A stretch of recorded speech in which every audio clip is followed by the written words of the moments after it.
উত্তর নিউ ইয়র্কের নির্জন স্থানে আছে একটি প্যারিস গির্জা। যে গির্জার লকড রুমে হত্যা করা হয় ওই গির্জার ফাদার বা প্রধান যাজককে প্রাথমিকভাবে সন্দেহ করা হয় ওই লকড রুমে একমাত্র উপস্থিত থাকা তরুণ যাজক বা অ্যাসিস্ট্যান্ট ফাদারকে। জটিল এই মামলাটি তদন্ত করার জন্য হায়ার করা হয় একজন অভিজ্ঞ গোয়েন্দা, যিনি মামলাটি সমাধান করতে এসে বুঝতে পারেন গির্জার সকল কোর সদস্যরাই মিথ্যা বলছেন নিজেদের অপকর্ম মুছে ফেলার জন্য। তদন্ত আরো জটিল হয়ে ওঠে যখন ওই মৃত ব্যক্তিকে বিভিন্ন স্থানে জীবিত চলাফেরা করতে দেখা যায়। ভাইরে ভাই, একটি মার্ডার যে কতটা পারফেক্ট প্ল্যানিং করে করা যায়, একটি হত্যার পিছনে কত মিস্ট্রি লুকিয়ে আছে, তাই মুভি না দেখলে আপনি বুঝতে পারবেন না। ওয়েলকাম মুভি লাভার্স, কেমন আছো সবাই? পাপটেকা স্টুডিও থেকে আমি জাহিদ আবারও আমন্ত্রণ জানাচ্ছি নতুন একটি murder mystery movie series explanation দেখতে। আমাদের আজকের মুভির নাম ওয়েক আপ ডেড ম্যান, যা 2025 সালে ইংরেজি ভাষায় মুক্তি পায়। এই মুভিটি নাইফস আউট মিস্ট্রি মুভি সিরিজের তৃতীয় পর্ব, যার বর্তমান IMDb রেটিং 7.3 আউট অফ 10। তো চলুন কথা না বাড়িয়ে মুভিতে ডুবে যায়। ওই দিনের ভিডিও দেখে স্পষ্ট বোঝা যাচ্ছে সকল কোর সদস্যদের কাছে শক্ত মোটিভ ছিল ভিক্সকে হত্যা করা। তখন জাট বলে, কিন্তু ফাদার ভিক্স কেন তার কোর গ্রুপের সঙ্গে এই ধরনের আচরণ করলো? তখন সাই বলে, আসলে আমি তাকে এরকমটি করতে বলেছিলাম। এই মিটিং শুরু হওয়ার 1 ঘন্টা আগে আমি জেনে গিয়েছিলাম যে ফাদার ভিক্সই আমার বায়োলজিক্যাল পিতা। তাই আমি এই মিটিং শুরু হওয়ার আগে তার সঙ্গে এসে দেখা করি এবং তাকে বোঝানোর চেষ্টা করি যে আমরা দুজনে মিলে একটি রাজনৈতিক দল দাঁড়া করাতে পারি। যেহেতু ফাদার ভিক্সের ফাঁসুন খুবই ভরকানো টাইপের ছিল এবং সে খুব দ্রুত মানুষের সঙ্গে কানেক্ট করতে পারতো, তাই সে রাজনীতিতে অনেক ভালো করবে। এমন হতে পারে সে একদিন এই রাজ্যের প্রেসিডেন্টও হয়ে যেতে পারে। আর এই কাজের জন্য একমাত্র অন্তরায় ছিল এই কোর গ্রুপ, যারা কখনোই ফাদার জাটকে স্বাচ্ছন্দ্যে এই কাজ করতে দিত না, উল্টো তারা পিছন দিকে টানার চেষ্টা করতো। তাই এদেরকে যে কোনো ভাবে হোক তাড়ানোটা জরুরি ছিল। এই কারণে ওই দিন ফাদার ভিক্স এদের সঙ্গে খুব দুর্ব্যবহার করে, যাতে তারা নিজে থেকেই তাকে ছেড়ে চলে যায়। সবই ঠিক আছে, কিন্তু প্রশ্ন হচ্ছে তারা যে রাজনৈতিক দল দাঁড়া করাবে এর জন্য ফান্ডিংটা কোথা থেকে আসবে বা কে ফান্ডিং করবে? তখন সাই বলে, আসলে ফাদার ভিক্স তার নানার গুপ্তধনের সন্ধান পেয়ে গিয়েছিল, আর এটা এত বড় অ্যামাউন্ট যে এটা দিয়ে খুব সহজে আমরা পুরো রাজনৈতিক ক্যাম্পেইনই শেষ করে ফেলতে পারতাম। এখন সমস্যা হচ্ছে ফাদার ভিক্স তো মারা গেছেন, কিন্তু ফাদার ভিক্স যাওয়ার আগে আমাকে বলে যাননি যে সেই গুপ্তধনটি কোথায় রাখা আছে। সে শুধু আমাকে ইপস, অ্যাপেল এই জাতীয় কি সব শব্দ বলে গিয়েছিল। এবার ডিটেকটিভ ব্লাঙ্ক বুঝতে পারে কেন সাই তাদের দুজনকে হেল্প করছে। মূলত সে তাদের মাধ্যমে প্রিন্টেডস এর সেই হারিয়ে যাওয়া গুপ্তধন খুঁজে বের করতে চাচ্ছে। যেহেতু ব্লাঙ্ক খুব নামকরা একজন ডিটেকটিভ ছিল, তাই সাই জানতো যে সে চাইলে এটা খুঁজে বের করতে পারবে। এই কারণে সে তাকে অফারও করে, যদি তুমি আমাকে সেই গুপ্তধন খুঁজে বের করে দিতে পারো তাহলে আমি তোমাকে অনেক মোটা অঙ্কের টাকা বকশিশ দেব। বন্ধুরা, সেই গুপ্তধনের বর্তমান মূল্য ছিল $80 মিলিয়ন। আর এই ঘটনার পরে ভীরা এবং সায়ের সম্পর্ক পুরোপুরি নষ্ট হয়ে যায়, অর্থাৎ তাদের সম্পর্ক শেষ হয়ে গিয়েছিল। এরপর ব্লাঙ্ক এবং জাট দ্রুত সেই বক্সটির কাছে চলে আসে এবং সেই বক্সটি ভালো মতো খুলে দেখে, অর্থাৎ যেটার মধ্যে ইপস অ্যাপেল লেখা ছিল। কিন্তু পুরো বক্সটি খুলে দেখার পরও এর মধ্যে কিছুই খুঁজে পাওয়া যায় না। কিন্তু এই বক্সটি দেখে একটি জিনিস ধারণা করা হয়েছিল যে এর মধ্যে নিশ্চয়ই কোনো ফ্যান্সি জিনিস অথবা কোনো মহামূল্যবান জিনিস রেখে ডেলিভারি করা হয়েছিল। ঘরটি তল্লাশি করার সময় জাডের হাতে একটি রসিদ এসে পড়ে, যেখানে এই স্ক্রিপ্ট খোলার জন্য কিছু ইকুইপমেন্ট কেনার রসিদ ছিল। আর এই রসিদটি ফাদার ভিক্সকে হত্যা করার কয়েকদিনের আগের ডেটের ছিল, অর্থাৎ যে হত্যা করেছে সে ভালো করেই জানতো যে ওই পার্টিকুলার ডেটেই তাকে হত্যা করা হবে। এই জন্য আগে থেকে এই ইকুইপমেন্ট কেনার অর্ডার দেওয়া হয়েছিল, যেন এই ইকুইপমেন্টের সাহায্যে ওই স্ক্রিপ্টের ডোরটি সহজে খুলে ফেলা যায়। এই ইকুইপমেন্টের অর্ডারটি কে দিয়েছিল এটা জানার জন্য ফাদার জাট সঙ্গে সঙ্গে সেই রসিদে থাকা নাম্বারে ফোন দেয় এবং সেখানে লুইস ফোনটি ধরে। জাট তাকে জিজ্ঞেস করে এই ইকুইপমেন্ট গুলো কে অর্ডার করেছিল। তখন লুইস বলে, আমি ভালো করে দেখে সন্ধ্যার সময় আপনাকে জানাবো। এর মধ্যে লুইস ফাদার জাডের সঙ্গে তার পার্সোনাল বিষয় নিয়ে আলাপ করতে থাকে। বর্তমানে ফাদার জাডি ছিল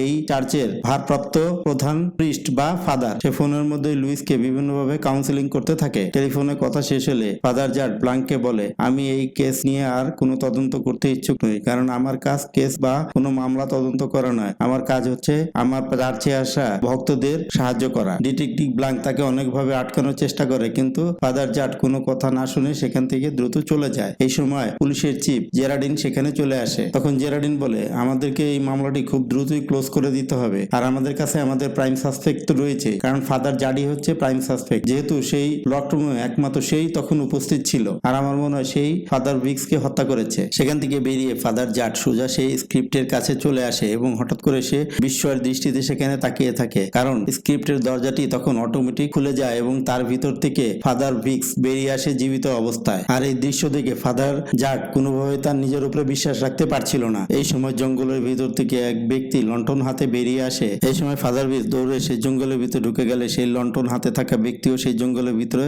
চলে যায় এবং তাদের মধ্যে হাতাহাতি হতে থাকে। দূর থেকে বিষয়টি ফাদার জাট দেখছিল। মারামারি বন্ধ করার জন্য ফাদার জাট দ্রুত সেই জঙ্গলের দিকে ছুটে যায় এবং সে জঙ্গলে পিছলা খেয়ে নিচে পড়ে যায়। আর এই পুরো ঘটনাটি সেই স্ক্রিপ্টের পাশে থাকা জঙ্গলের মধ্যে হচ্ছিল। এরপর ফাদার জাট আবার উঠে সেখানে যেতে থাকলে কেউ একজন তার মুখে বরাবর জোরে বক্সিং মারে এবং সে অজ্ঞান হয়ে নিচে পড়ে যায়। জ্ঞান হারানোর পূর্বে সে একটি আলোর ঝলক দেখতে পায় এবং সে সেখানে ফাদার ভিক্সকে দেখতে পেয়েছিল। ফাদার জাটের যখন জ্ঞান ফিরে তখন সে দেখতে পায় সে জঙ্গলের মধ্যে পড়ে আছে এবং তার হাতে একটি ধারালো ছুরি আছে এবং স্যামের মৃতদেহটি তার বরাবর পড়ে আছে। ঘটনাটি এমন ভাবে সাজানো হয়েছিল আর এমন অবস্থায় ছিল যে জাটের দেখে মনে হয় সেই স্যামকে খুন করেছে। ঘটনার বিষয় কাটতে ফাদার জাট সেখান থেকে দৌড়ে পালিয়ে যায়। এই সময় দেখা যায় পুলিশের চিফ জেরাডিন এবং ডিটেকটিভ ব্লাঙ্ক সেখানে এসে উপস্থিত হয়েছে। ঘটনাস্থলে তখন শুধুমাত্র স্যামের মৃতদেহটি পড়েছিল। এরপর তারা সেখান থেকে সেই স্ক্রিপ্টের নিকট আসে, যেখানে এসে তারা দেখে যে স্ক্রিপ্টের দরজাটি খোলা অবস্থায় রয়েছে। এই সময় ওখানে মার্থা আসে এবং সে মিরাকেল মিরাকেল বলে চিৎকার করতে থাকে। ব্যাপারটি এমন যে ফাদার ভিক্স পুনর্জন্ম লাভ করেছে এবং এই স্ক্রিপ্টের দরজা খুলে সে বেরিয়ে এসেছে। এই মিরাকেলের মাঝখানেই মার্থা হঠাৎ করে ইমোশনাল হয়ে পড়ে যখন সে জানতে পারে এই ঘটনার মাঝখানে হঠাৎ করেই স্যামকেও হত্যা করা হয়েছে এবং তার মৃতদেহের কাছে সে আসে এবং প্রচন্ড কান্নাকাটি করতে থাকে। এই ঘটনার পর পুলিশও জাটকে খোঁজার জন্য বেরিয়ে পড়ে। এই সময় আমরা দেখি জাট এক জায়গায় লুকিয়ে আছে। এই সময় তার কাছে লুইসের ফোন আসে। তখন লুইস ফাদার জাটকে একটি শকিং নিউজ দেয় যে এইসব ইকুইপমেন্টের অর্ডার ফাদার ভিক্স স্বয়ং নিজেই দিয়েছিলেন। তখন জাট চিন্তা করে তাহলে কি ফাদার ভিক্স জানতো যে তাকে হত্যা করা হবে এবং এই হত্যার পর সে আবার পুনর্জন্ম লাভ করবে? ফাদার ভিক্স নিশ্চয়ই এই বিষয়গুলো পূর্বেই জেনে গিয়েছিল। এই কারণে সে তাকে দাফন করার জন্য এই স্ক্রিপ্ট খোলার নির্দেশনা দিয়েছিল। খুব দ্রুতই ফাদার ভিক্স এর পুনরায় জীবিত হওয়ার বিষয়টি ছড়িয়ে পড়ে এবং কোর গ্রুপের সবাই জানতে পেরে খুবই বিস্মিত হয়। এরপর ডিটেকটিভ ব্লাঙ্ক এবং জেরাডিন আসে পুলিশের কন্ট্রোল রুমে সেই দিনের সিসিটিভি ফুটেজ পর্যবেক্ষণ করার জন্য। স্ক্রিপ্টের কাছাকাছি একটি ক্যামেরা ছিল যে ক্যামেরার ফুটেজ তারা পর্যবেক্ষণ করে। সিসিটিভি ফুটেজটি কিছুটা অস্পষ্ট থাকলেও ঠিকই বোঝা যাচ্ছিল যে ফাদার ভিক্সই স্ক্রিপ্টের দরজা ভেঙে বেরিয়ে আসছে। ওই সময় ওই জায়গায় আরো এক ব্যক্তিকে দেখা যায়, সে জঙ্গলের ভিতর থেকে লণ্ঠন হাতে বেরিয়ে আসে। লণ্ঠন হাতের ওই ব্যক্তিটির মাথাটি হুডি দিয়ে ঢাকা থাকার কারণে স্পষ্ট তার চেহারাটি দেখা যাচ্ছিল না। এখন প্রশ্ন হচ্ছে স্যাম কখন এই জায়গায় আসলো এবং তাকে কে হত্যা করলো? যেহেতু জঙ্গলের ভিতরে তারা চলে গিয়েছিল আর জঙ্গলের ভিতরে এই ক্যামেরার সার্ভেলেন্স ছিল না। অন্য দৃশ্যে আমরা দেখতে পাই ফাদার জাট পুলিশ স্টেশনে এসেছে আত্মসমর্পণ করতে, কারণ তার মনে হচ্ছিল সেই স্যামকে হত্যা করেছে। এই সময় ডিটেকটিভ ব্লাঙ্ক তাকে দেখে ফেলে এবং পুলিশের অন্য সদস্যরা দেখার আগে তাকে নিয়ে দ্রুত বেরিয়ে তার গাড়ির নিকট চলে আসে। এরপর তারা দুজনে মিলে ডাক্তার নাটের বাসায় আসে। ডাক্তার নাটকে তার বাড়িতে না পেয়ে তারা বাড়িটি তল্লাশি করতে শুরু করে এবং ডাক্তার নাটে বাড়িটি তল্লাশি করতে করতে তারা বেসমেন্টে চলে আসে, যেখানে একটি তারা কামরা দেখতে পায়। এই কামরায় প্রবেশ করলে তারা দেখতে পায় একটি বড় বাথটাবের মধ্যে অ্যাসিড রাখা আছে এবং ফাদার ভিক্সের মৃতদেহটি সেই বাথটাবে হাত চোবানো অবস্থায় পড়ে আছে। এরপর তারা বাথটাবে রাখা অ্যাসিড গুলো ড্রেন করে বের করে ফেললে দেখতে পায় সেখানে আরো একটি মৃতদেহের কঙ্কাল পড়ে আছে। এরপর কেসটি আরো জটিল হয়ে ওঠে, কিন্তু এই সব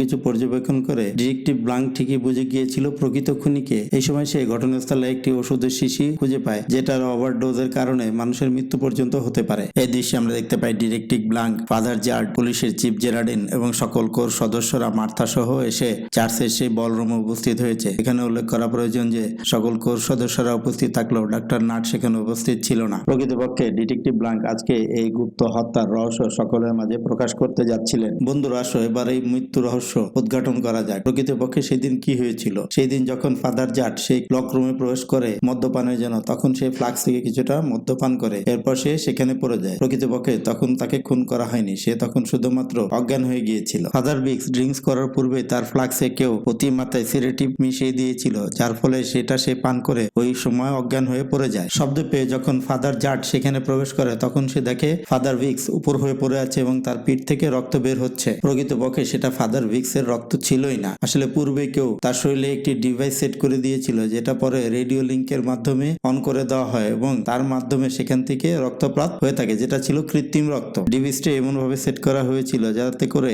সেই রিমোটটি ট্রিগার করার সঙ্গে সঙ্গে উলফের মাথা দিয়ে সেই কৃত্রিম রক্ত প্রবাহিত হতে থাকে। আর ওই সময় যদি ফাদার ভিক্স এর কথা বলি, সে আসলে সেরেডিন খেয়ে তখন বেহুশ অবস্থায় পড়েছিল। তার মানে ফাদার জাট যখন সেই লক রুমে প্রবেশ করে তখনও ফাদার ভিক্স জীবিত ছিল। প্রকৃতপক্ষে ফাদার ফাদার জাটকে ফাদার ভিক্সের দেহটি ঠিক মতো পরীক্ষা করতে দেওয়াই হয়নি, কারণ তখনই সেখানে ডাক্তার নাট চলে আসে এবং সে দায়িত্ব বুঝে নেয়। সে আর কাউকেই দেহটি ঠিক মতো দেখতে দেয়নি। এবার ডিটেকটিভ ব্ল্যাঙ্ক আরো বলে যে বার থেকে ফাদার জাট সেই উলফের হেডটি নিয়েছিল, সেখানে প্রকৃতপক্ষে 2টি ল্যাম্পের উপরে 2টি উলফের হেড ছিল। কিন্তু পরে যখন আমরা সেই বারের পর্যবেক্ষণ করতে যাই তখন যে আমরা দেখি যে দুটো ল্যাম্পের উপর থেকে দুটো উলফের হেডই গায়েব হয়ে গিয়েছিল। এছাড়াও সেই বারের ম্যানেজার আমাদের বলেছিল যে যে উলফের হেডটি দিয়ে ফাদার জাটকে হত্যা করা হয় সেটি আসলে লাল রঙের পেইন্ট করা হয়েছিল, প্রকৃতপক্ষে সেই উলফের হেডটি ছিল ধূসর রঙের। এবার প্রশ্ন হচ্ছে ওই উলফের হেডটি কেন লাল রং করা হয়েছিল? ফাদার ভিক্স ওই দিন লাল রঙের একটি লম্বা গ্রাউন্ড পরেছিলেন এবং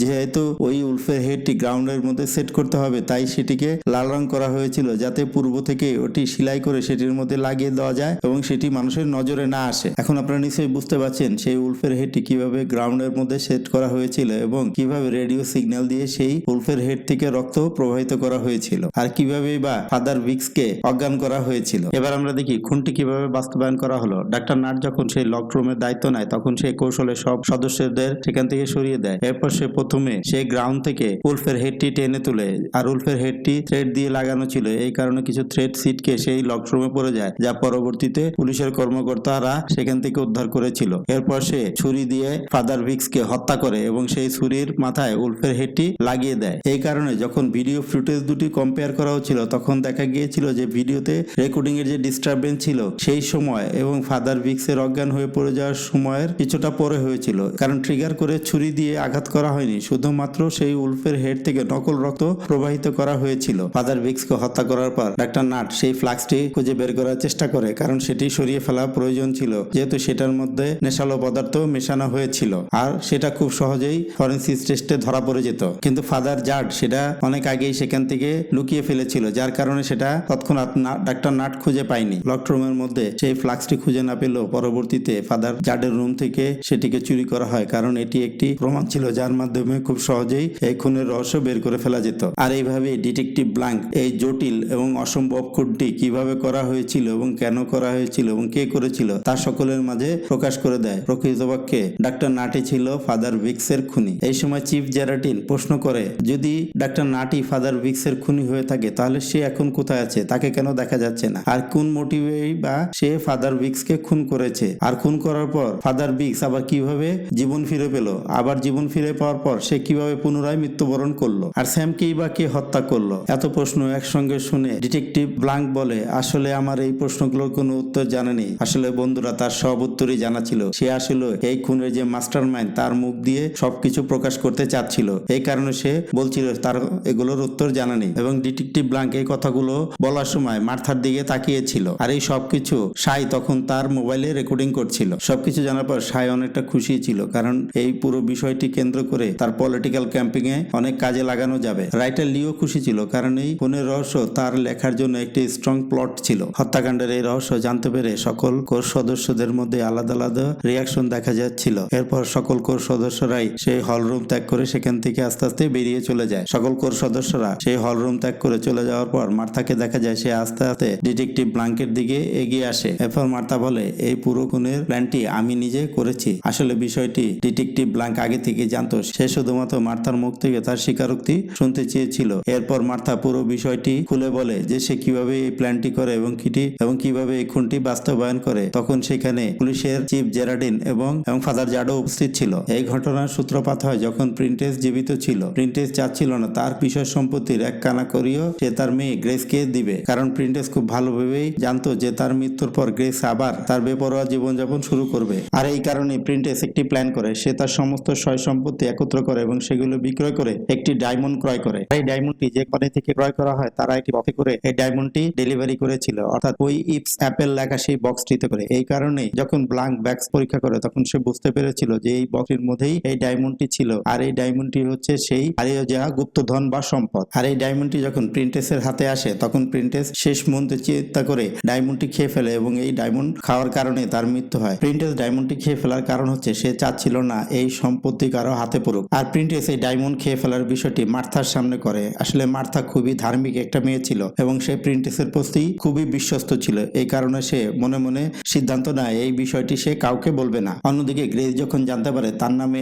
1 টাকাও রেখে যায়নি তখন সে অনেকটা পাগল হয়ে ওঠে, কিন্তু সে ওই ইপস অ্যাপেল লেখা বক্সটি দেখে ঠিকই বুঝতে পেরেছিল যে তার বাবা সব সম্পত্তি বিক্রি করে একটি ডায়মন্ড ক্রয় করেছে। ডায়মন্ডটি না পেয়ে গ্রেস পুরো গির্জার মধ্যে ভাঙচুর শুরু করে দেয়। আসলে সে রাগ হয়ে ভাঙচুর করেনি, সে আসলে ভাঙচুর করে ডায়মন্ডটি খুঁজে বের করার চেষ্টা করছিল। গ্রেস যখন গির্জার ভিতর ভাঙচুর করছিল তখন ছোট মার্থা তার কাছে আসে এবং তার কানে কানে বলে, আমি জানি সেই ডায়মন্ডটি কোথায় রাখা আছে, কিন্তু আমি তোমাকে কিছুতেই সেটা বলবো না। আর এই কারণে গ্রেস উত্তেজিত হয়ে ছোট মার্থাকে ধরে মারধর শুরু করে। এরপর গ্রেস দুর্ঘটনায় মারা যায় এবং প্রিন্সেসের দেহটি একটি কফিনে ভরে সেই স্ক্রিপ্টের মধ্যে রেখে দেওয়া হয়। আর সেই দিন থেকে প্রিন্সেসের সেই গুপ্তধন প্রিন্সেসের নিজের দেহের মধ্যে সেই স্ক্রিপ্টের মধ্যেই বন্দী অবস্থায় ছিল। আর এই পুরো বিষয়টি মার্থা জানলো, এই সিক্রেটটি সে এখনো অবধি গোপন রেখেছিল। আর কিন্তু সেই দিন ফাদার জার্জ যখন সকল কোর সদস্যদের সামনে মার্থাকে তার জীবনের অতি গোপনীয় ব্যাপার কনফেস করতে বলে, তখন সে আবেগতাড়িত হয়ে পুরো বিষয়টি ফাদার ভিক্সের নিকট প্রকাশ করে দেয়। মার্থার মনে হয়েছিল